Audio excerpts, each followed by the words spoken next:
আসসালামু আলাইকুম। কেমন আছেন আপনারা সবাই? আশা করছি সবাই অনেক বেশি ভালো আছেন। সবাইকে আবারও একবার আমন্ত্রণ করছি সাদামাটা রান্নাঘর অ্যান্ড ব্লগসের আরেকটি নতুন ভিডিও দেখার জন্য। আজকে আমি আপনাদের মাঝে ডিমের নতুন রেসিপি নিয়ে এসেছি। এভাবে ডিম রান্না করলে সবাই আঙ্গুল চেটেপুটে খেয়ে নেবে। 2টি সেদ্ধ ডিম আর 2টি আলু দিয়ে এই ম্যাজিক রেসিপিটি তৈরি করে বাড়ির সবাইকে মুগ্ধ করে দেন। এতটাই মজার। এখানে আমি 2টি ছোট আলু সেদ্ধ করে নিয়েছি, একটা আলু মেশ করে নিয়েছি আর একটা আলু টুকরো করে কেটে নিয়েছি। টুকরো করা আলুগুলো আলাদা করে উঠিয়ে নিয়েছি। মেশ করা আলুর মধ্যে দিয়ে দিচ্ছি হাফ কাপ মতো পেঁয়াজ কুচি, দিয়ে দিচ্ছি কাঁচামরিচ কুচি, স্বাদ মতো লবণ, সুন্দর কালারের জন্য সামান্য পরিমাণ হলুদ গুঁড়া, হাফ চামচ মতো গুঁড়া মরিচ, হাফ চামচ ধনিয়া গুঁড়া, হাফ চামচ ভাজা জিরার গুঁড়া আর দিয়ে দিয়েছি বেশ কিছুটা ধনিয়া পাতা কুচি। এখানে কাঁচামরিচ ব্যবহার করেছি আমি, একটা কাঁচামরিচ কুচি করে রেখেছি সেটাই ব্যবহার করেছি। খুব ভালোভাবে আলুর সঙ্গে পেঁয়াজ মরিচ মেখে নিয়েছি। মেখে নেওয়া হয়ে গেলে 2টা ডিম ভেঙে দিয়ে দিচ্ছি।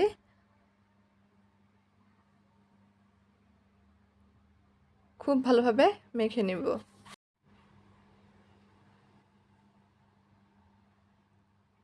এই রেসিপিটা এতটাই মজার হয় যে ছোট থেকে বড় সবাই অনেক পছন্দ করবে, আবারও তৈরি করতে বলবে। চুলার উপর ফ্রাই প্যান বসিয়ে দিয়েছি, দিয়ে দিচ্ছি 1 চামচ মতো তেল। তেল খুব ভালোভাবে গরম করে নিয়েছি। মেখে রাখা ডিম আলুর মিশ্রণ দিয়ে দিচ্ছি। খুন্তি দিয়ে যতটা সম্ভব ছড়িয়ে নিচ্ছি। চুলার আঁচ লো হিটে করে রেখে একটু সময় নিয়েই কিন্তু ভেজে নিতে হবে। ঢাকনা দিয়ে ঢেকে দিচ্ছি। 2 মিনিট মতো ঢেকে রেখেছিলাম। 2 মিনিট পর ডিমের উপরটাও খুব ভালোভাবে ভাজা হয়ে গেছে। এখন ভাজতে নিচ্ছি।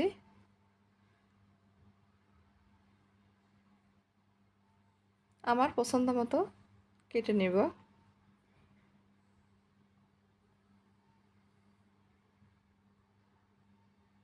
ভিডিওর এই পর্যায়ে এসে আপনাদের অনুরোধ করছি, যারা ভিডিও দেখছেন প্লিজ একটা লাইক দিয়ে পুরো ভিডিও দেখার চেষ্টা করবেন। এখন উল্টে পাল্টে আবার ডিমগুলো খুব ভালোভাবে ভেজে নিচ্ছি, এই পাশও খুব ভালোভাবে ভেজে নেওয়ার জন্য।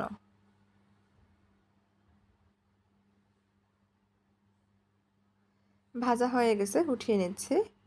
একই ফ্রাই প্যানে আবারও সামান্য পরিমাণ তেল দিয়ে দিব।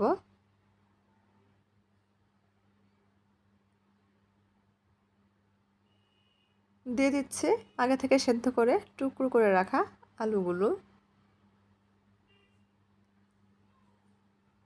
আলুগুলো 2 মিনিট মতো সময় নিয়ে ভেজে নিব।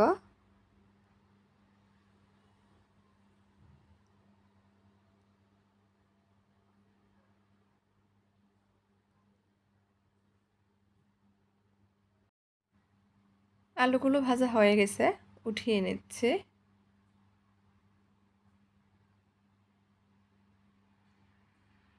চুলার উপর আবারও একটা কড়াই বসিয়ে দিয়েছি। দিয়ে দিচ্ছি আলু ভেজে রাখা তেলের সঙ্গে আরও সামান্য পরিমাণ তেল। দিয়ে দিয়েছি 2 টুকরা দারুচিনি, 2টা এলাচ। কয়েক সেকেন্ড ভেজে নিয়েছি। ভাজা হয়ে গেলে ছোট সাইজের একটা পেঁয়াজ কুচি দিয়ে দিচ্ছি। পেঁয়াজ নেড়েচেড়ে নরম করে ভেজে নেব। পেঁয়াজ নরম হয়ে আসলে দিয়ে দিচ্ছি 1 চামচ মতো গুঁড়া মরিচ, স্বাদ মতো লবণ, হাফ চামচ হলুদ গুঁড়া, হাফ চামচ ধনিয়া গুঁড়া, হাফ চামচ মতো আদা রসুন বাটা। তেলের উপরই মশলাটা কিছুক্ষণ কষিয়ে নেব, এতে করে কিন্তু খুব সুন্দর কালার আসবে।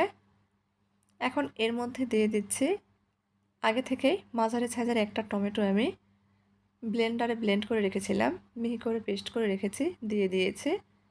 টমেটো দিয়ে পানি ছাড়া খুব ভালোভাবে মশলাটা কষিয়ে নিয়েছি। কষানো হয়ে গেলে যখন তেল ভেসে উঠবে এই পর্যায়ে দিয়ে দিচ্ছি পরিমাণ মতো পানি মশলা কষানোর জন্য। মশলাটা খুব ভালোভাবে কষিয়ে নিব মশলা থেকে তেল ভেসে ওঠা পর্যন্ত। মশলা থেকে তেল ছেড়ে দিয়েছে, দিয়ে দিচ্ছি ভেজে রাখা আলু। আলু মশলার সঙ্গে কিছুক্ষণ কষিয়ে নিয়েছি। কষানো হয়ে গেলে এখানে দিয়ে দিচ্ছি কুসুম গরম পানি। এখানে কিন্তু ঠান্ডা পানি ব্যবহার করা যাবে না, কুসুম গরম পানিটাই ব্যবহার করতে হবে। ঢাকনা দিয়ে ঢেকে দিয়েছিলাম, খুব ভালোভাবে বলক চলে এসেছে। দিয়ে দিচ্ছি ভেজে রাখা ডিম। এই রান্নাটা হতে খুব বেশি সময় লাগে না, কেননা আগে থেকেই আলুটা সেদ্ধ করা আর ডিমটা ভেজে নিয়েছি। ডিম দেওয়ার পর ঢাকনা দিয়ে আবারও ঢেকে দিয়েছিলাম 3 মিনিট মতো। 3 মিনিট পর ঢাকনা উঠিয়ে দিয়ে দিচ্ছি 2টা কাঁচামরিচ। কাঁচামরিচের মাথাটা সামান্য আমি ফালি করে দিয়েছি, এতে করে সুন্দর একটা ফ্লেভার আসবে। দিয়ে আবারও 2 মিনিট ঢেকে রেখেছিলাম। 2 মিনিট পর ঢাকনা উঠিয়ে নিয়েছি। উপর থেকে দিয়ে দিচ্ছি সামান্য পরিমাণ ভাজা জিরার গুঁড়া। এই পর্যায়ে এসে এই ভাজা জিরা দেওয়ার কারণে কিন্তু এর স্বাদ অনেক ভালো আসবে। আবারও ঢাকনা দিয়ে ঢেকে দিচ্ছি 1 মিনিট মতো। 1 মিনিট পর একটু নেড়েচেড়ে মিশিয়ে নিচ্ছি। গ্যারান্টি দিয়ে বলছি, একবার এভাবে ডিম আলু দিয়ে ম্যাজিক এই রেসিপিটি তৈরি করুন, সবাই কিন্তু আঙুল চেটেপুটে খেয়ে নেবে, এতটাই মজার। আবারও তৈরি করতে বলবে। সবসময় ডিমের একঘেয়েমি রেসিপি ছেড়ে এই নতুন রেসিপিটি তৈরি করে দেখতে পারেন, আশা করছি ভালো লাগবে। রান্না হয়ে গেছে, চুলা বন্ধ করে দিয়েছি। গরম গরম রুটি, পরোটা, ভাত সব কিছু দিয়ে কিন্তু অসাধারণ লাগে খেতে এই রেসিপিটি। তো আজকের মতো এই পর্যন্তই। সবাই ভালো থাকবেন। আল্লাহ হাফেজ।